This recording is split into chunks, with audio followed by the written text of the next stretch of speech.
oli kotona. Ja sitten niitä ei vielä kesällä navettaan lypsyllekään tuotu, kun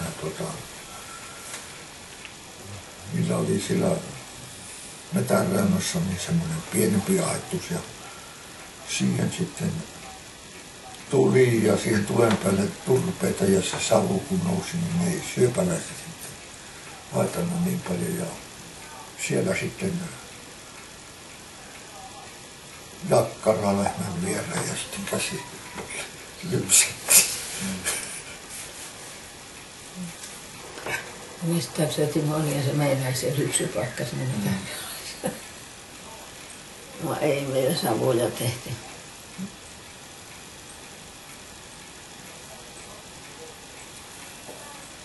Kun lehmät oppivat siihen savulle, niin nuo nahat lehmät menivät ihan, jotta ne ihan savun viereen, että pään työntivät sinne savupaikkaan ja siinä seisoi niitä. Sitten toiset saa kuikuilla eteenpäin.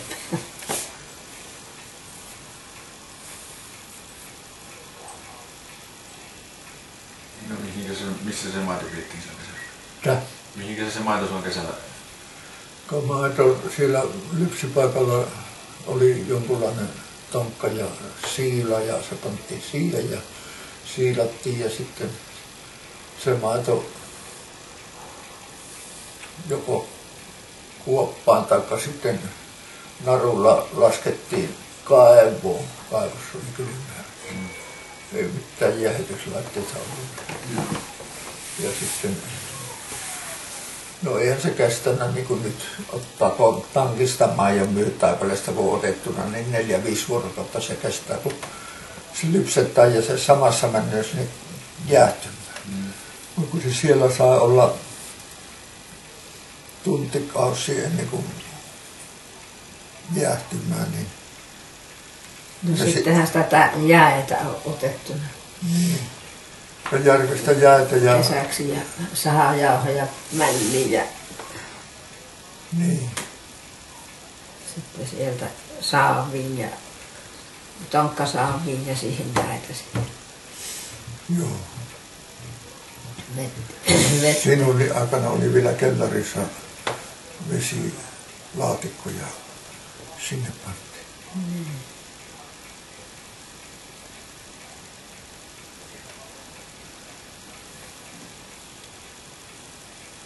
No onko se niitä jäätä koko kesäksi sitten ottoi?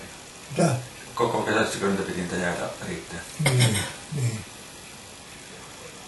Talvella, kevättalvella niin jäälle ja saasivat semmoisia samankokoisia, mitä sulla tuolla se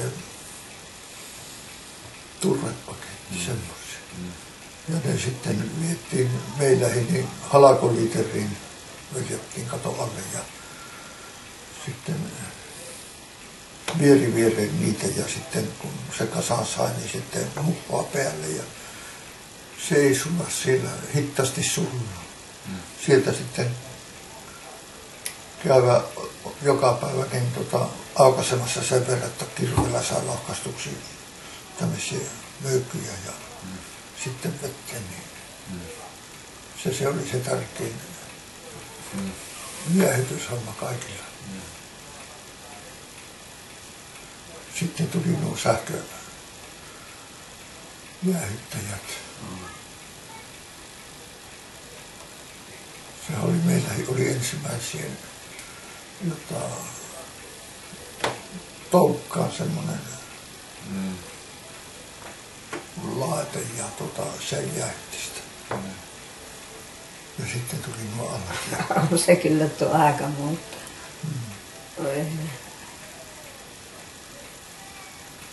Ja sitten huimana, kun lampaat oli joka talossa, niin sitten tähän aikaan niin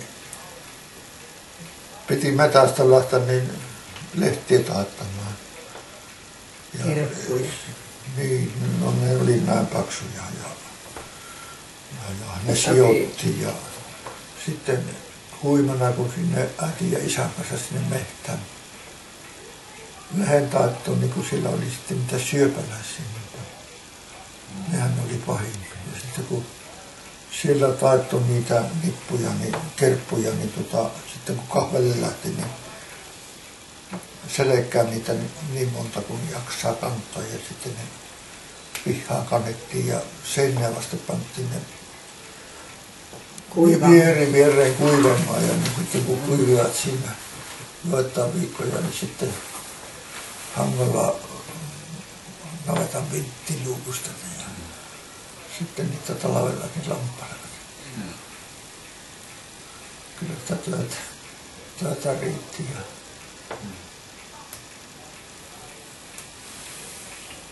sitten se oli jo, tämä oli sitä lähetatotti-aikaa ja sitten heinäkuun alussa, niin sitten sinne heinäniitylle heinät.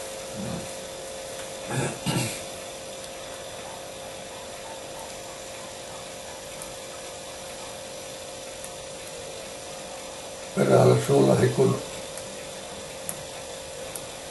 ennen 130 joskus 8 ja niinä vuosina niin oli puoli hehtaaria kauraa ja sinne ei päässyt sitten millään koneiden kanssakaan, niin sitten isä otti kylältä yhdeltä kauppialta veneen lainaa ja sitten ajettiin Teeriniemen kautta Perälahteen perille. Me oltiin Valman kanssa matkassa rantaan ja siitä oli vielä puoli kilometriä viljelykselle, niin isä ja äiti kantoivat sitten, kun oli se kaura, niin ne latvasta tuon verran ottivat ja niistä tekivät ne lyhteet. Sitten kantoivat ne sinne veneeseen ja sitten taas moottorilla viettiin sitä venettä Taipaleen rantaan ja Taipaleen rantaan kun pääsin, niin siitä taas selkä ja riiheen sitten ne kuivaamaan ja sitten puipi, niin sieltä sopi ne.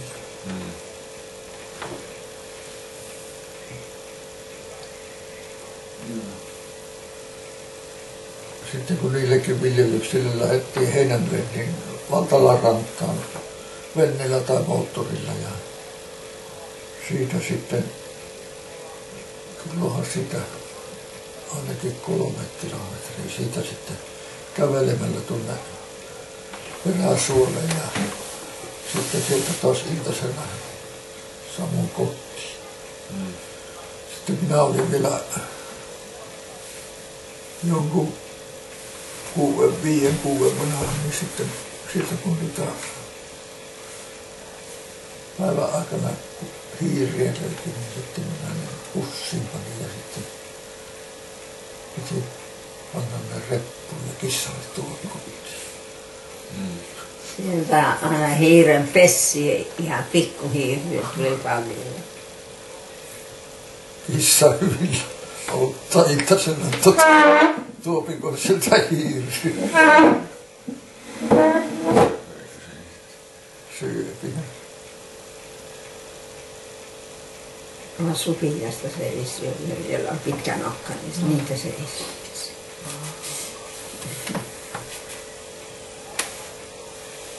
Kirjava on se elämä ollut. Se oli melkein parasta aikaa, kun 56, kun ensimmäisen traktorin sai. Pieniä ne oli ne traktorikaan kuitenkin. Ja sitten ei tarvinnut hevosella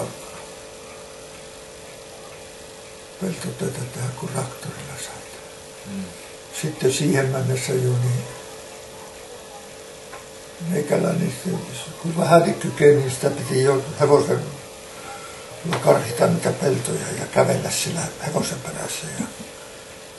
Ja sitten kun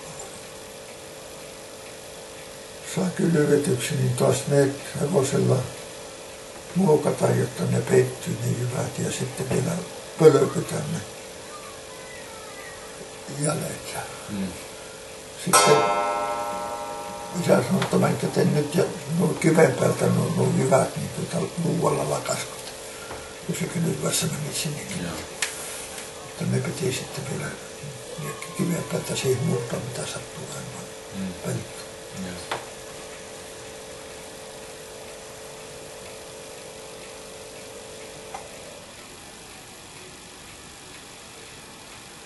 Sitten kun tuli syksy ja puintiaika, niin piti olla 7 ihmistä sen puimakoneen matkassa.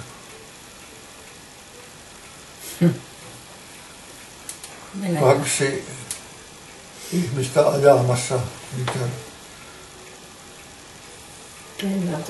pellolta niitä puita vie siihen koneen viereen ja siitä yksi nosteli tähän lavalle ja syöttäjä oli. sitten tämä syötti siitä koneeseen ja siinä jo meni 4 henkeä ja 5 oloki otti ja 6 säkkiä vaihtoi ja niin. Ja sitten koneen mieskin tahtoi olla vielä oma, joka kahtoo. niin se polttomoottori tuli. Siihen aina ryppyi.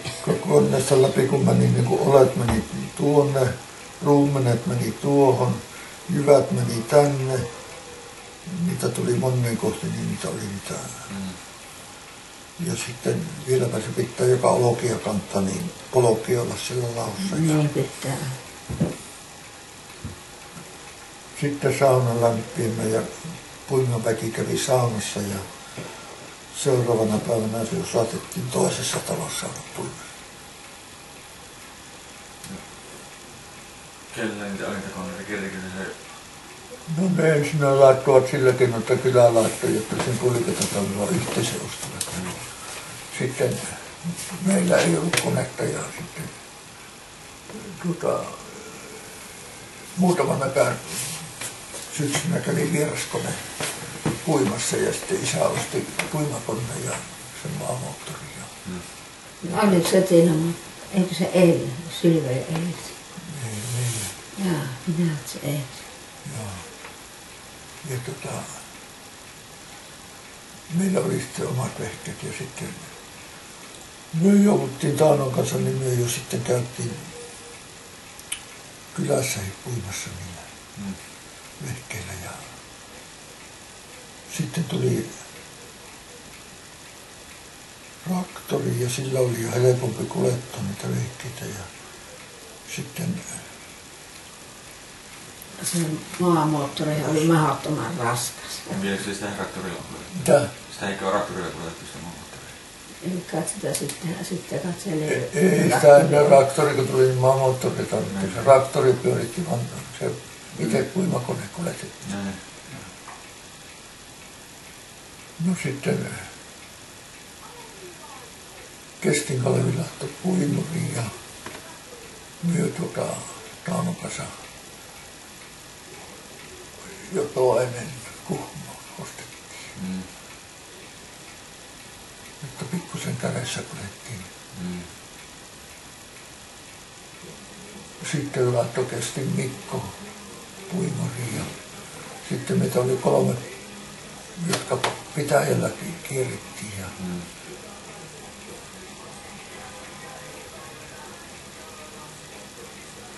no sitten me, että kun meni jo parhaat päivät, niin me kun 2 syksynä puhuttiin vieraille ja Taanon kanssa ja lopetettiin se homma.